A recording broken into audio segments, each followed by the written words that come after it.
Hey guys, welcome to the Brothers Workshop, where today we're going to be making this tie rack. First, we started out with a 1x4. If you've seen any of our previous videos, you know we like to use the 1x4s.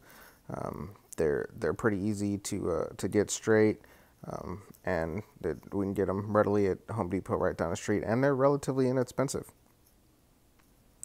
The first thing that we're going to do is we're going to measure out how big we want the tie rack. If you were going to make one of these, you could basically do any size you wanted to. And also, you see right here, we are using the top of a bottle of biscuits for the biscuit joiner. You've probably seen this before. We've used this before.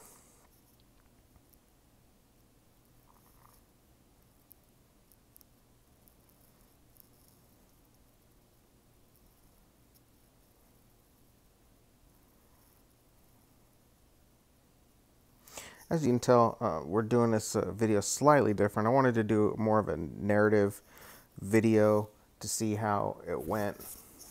Honestly, editing the music and some of these other videos has been a real pain. So I wanted to try to do something a little bit different, more in the realm of obviously a narrative.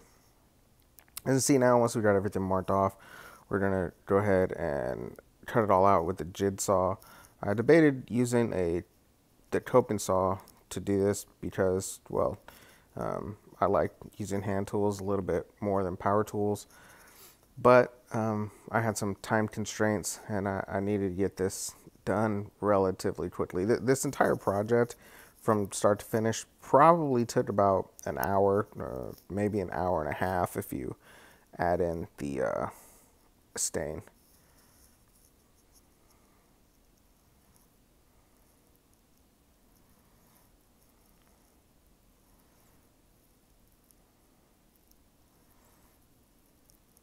What you didn't see here is me adding the glue, but I did add the glue, obviously.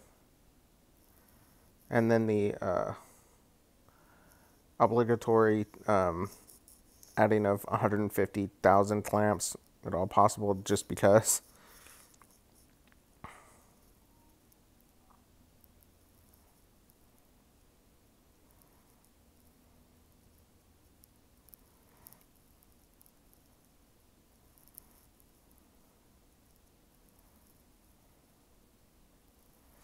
Alright, so now that that's done, I don't have a vise, and so I just clamped the piece onto my little bench here. I leave that tarp on there sometimes, especially when I'm staining, so I don't get the bench all stained up, which I guess it doesn't really matter because it's a workbench, right? Who cares? Once I planed off some of the excess of the glue and everything, I decided to use the Dremel to speed up the process of smoothing out this edge to make it a more even curve, where the two pieces of wood are joined.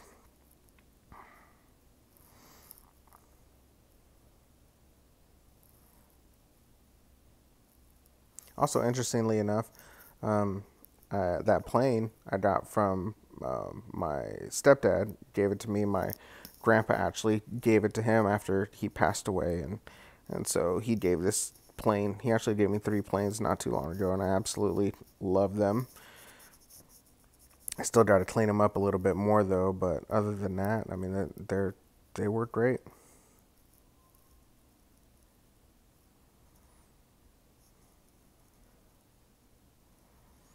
After the plane was done, just sanding down a little bit more, and then we add the stain.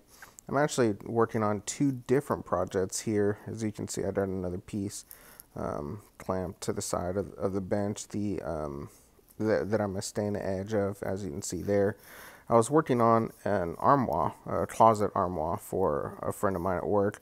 He wanted me to make it for him, so there'll be a video for that here coming up shortly.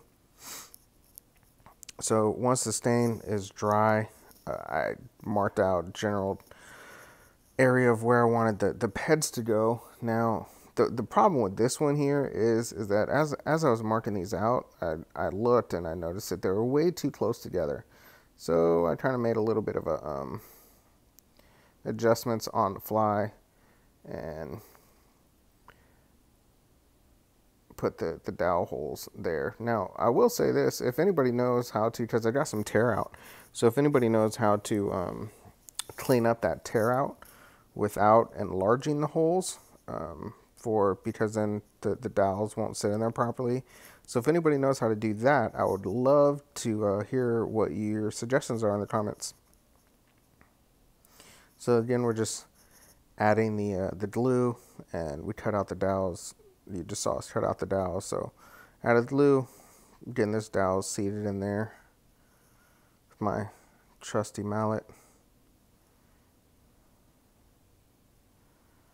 Cleaning up the glue runoff. And there you have it. So this is a pretty straightforward, easy. Once I was done with that, I did I just stained it up with some more stain. And I hope you guys enjoyed the video. If you did, please like and subscribe. Thanks for watching.